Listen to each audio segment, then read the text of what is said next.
মহাগ্রন্থ কোরআনের তাফসিরকারক বাংলার সুফিসাধক সদরুদ্দীন আহমদ চিশতি রহমাতুল্লাহ ওনার কোরআন দর্শনের মাঝে বলিয়াছেন, প্রত্যেক মানুষের মধ্যে স্বর্গীয় নূর পূর্ণ চন্দ্ররূপে বিরাজ করে।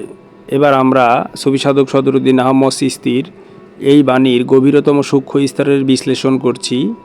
এই বাণী তথা প্রত্যেক মানুষের মধ্যে স্বর্গীয় নূর পূর্ণ চন্দ্ররূপে বিরাজ করে, এই বাণীটিকে আক্ষরিকভাবে না নিয়ে সুফি মরমী প্রতীক দর্শনের আলোকে বোঝা জরুরি। সুফি চিন্তায় নূর আলো, এটি হলো অস্তিত্বের সেই আদি ঐশী চেতনা, যাকে অনেক সাধক মানবাত্মার গভীরতম সত্য অথবা রুহানি সত্তা হিসেবে ব্যাখ্যা করেন।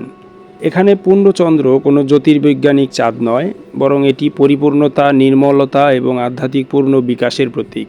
অর্থাৎ বাণীটির অন্তর্নিহিত অর্থ দ্বারায় প্রত্যেক মানুষের ভিতরে এক প্রকার খাঁটি কলসহীন ঐশী চেতনার সম্ভাবনা বিদ্যমান আছে, যা আবরণে ঢাকা পড়ে থাকে।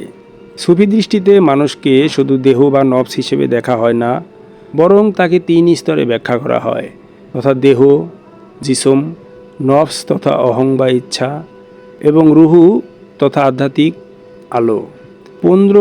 পূর্ণ চন্দ্ররূপে বিরাজ করে কথাটি ইঙ্গিত করে যে রুহের প্রকৃত অবস্থা হলো পূর্ণতা এবং দীপ্তি, কিন্তু পার্থিব কামনা বাসনা, অহংকার এবং অজ্ঞতায় যে পর্দা, সেই পর্দায় তা ক্ষীণ বা আচ্ছাদিত হয়ে পড়ে। যেমন মেঘ চাঁদের আলো ঢেকে রাখে, তেমনি নফসের আবরণ মানুষের ভিতরের নূরকে আড়াল করে। এই দর্শনে স্বর্গীয় নূর কোনো বাহ্যিকভাবে প্রদানকৃত বস্তু নয়, বরং অন্তর্গত এক সম্ভাবনা, যা আত্মশুদ্ধি, জিকির, ধ্যান এবং নৈতিক পরিশুদ্ধির মাধ্যমে ধীরে ধীরে উন্মোচিত হয়। তাই পূর্ণচন্দ্র এখানে একটি পরিণত আত্মার প্রতীক, যেখানে নফস পরিশুদ্ধ হয়ে রুহু তার প্রকৃত দীপ্তিকে প্রকাশিত হয়। সুফি ভাষায় একে বলা হয় তাজাল্লি বা ঐশী প্রকাশের উন্মোচন। আরও গভীর স্তরে গেলে এই বাণী মানুষকে একটি আধ্যাত্মিক আশ্বাস দেয়। মানুষ জন্মগতভাবে অন্ধকার নয়, বরং তার ভিতরে আলো বিদ্যমান, কিন্তু সেই আলো সক্রিয় না নিষ্ক্রিয়, প্রকাশিত না আচ্ছাদিত, সেটা নির্ভর করে আত্মিক যাত্রার উপর।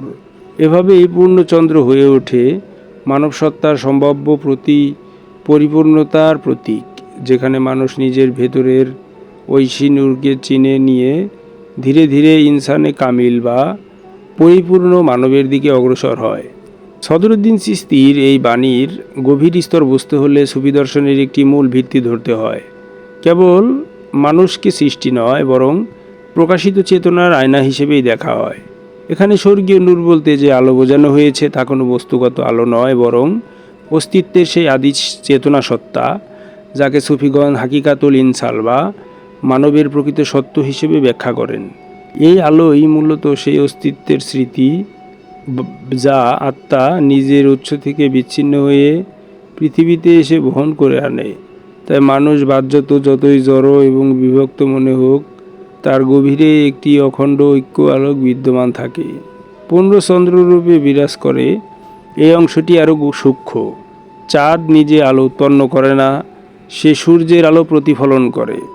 সুফি প্রতীকে এটি অত্যন্ত গুরুত্বপূর্ণ, কারণ মানুষ নিজে নূরের উৎস নয়, বরং নূরের প্রতিফলক আয়না। এই আয়না যখন পরিষ্কার হয়, তখন সে পূর্ণচন্দ্রের মতো সম্পূর্ণ আলো প্রতিফলিত করতে সক্ষম হয়। অর্থাৎ মানুষ যত বেশি পরিশুদ্ধ হয়, তত বেশি সে ঐশী গুণাবলীর পূর্ণ প্রতিফলন ঘটাতে পারে। এই স্তরে গিয়ে দেখা যায় নূর আসলে 2 ভাবে কাজ করে, একটি অন্তর্গত সম্ভাবনা হিসেবে, আরেকটি হলো প্রকাশিত বাস্তবতা হিসেবে। সাধারণ মানুষে এই নূর আংশিক আচ্ছাদিত থাকছে, তাই তার প্রকাশ ক্ষীণ, খণ্ডিত এবং অনিয়ন্ত্রিত হয়। কিন্তু সাধকের মধ্যে যখন নফসের পর্দা তথা হিজাব ধীরে ধীরে সরে যায়, তখন এই নূর একটি কেন্দ্রীয় একত্বে ফিরে আসে, যাকে সুফিগণ বলেন ফানাফি নূর বা আলোর মধ্যে বিলীন হওয়া। আরও গভীরভাবে দেখলে পূর্ণচন্দ্র এখানে আত্মার একটি নির্দিষ্ট অবস্থা নির্দেশ করে, এখানে ব্যক্তি আর আমি হিসেবে দাঁড়িয়ে থাকে না, বরং সে হয়ে ওঠে একটি স্বচ্ছ কেন্দ্র, যার মাধ্যমে অস্তিত্ব নিজেই নিজেকে দেখে। এটি সেই স্তর যেখানে স্রষ্টা, দেখা এবং দৃশ্য একীভূত হয়ে যায়। এই বাণীর শেষ গুরু অর্থ হলো এটি সেই স্তর যেখানে স্রষ্টা, দেখা এবং দৃশ্য একীভূত হয়ে যায়। এই বাণীর শেষ গুরু অর্থ হলো মানুষের ভিতরে যে আলো আছে তা খুঁজে বের করার জিনিস নয়, বরং পর্দা সরানোর বিষয়।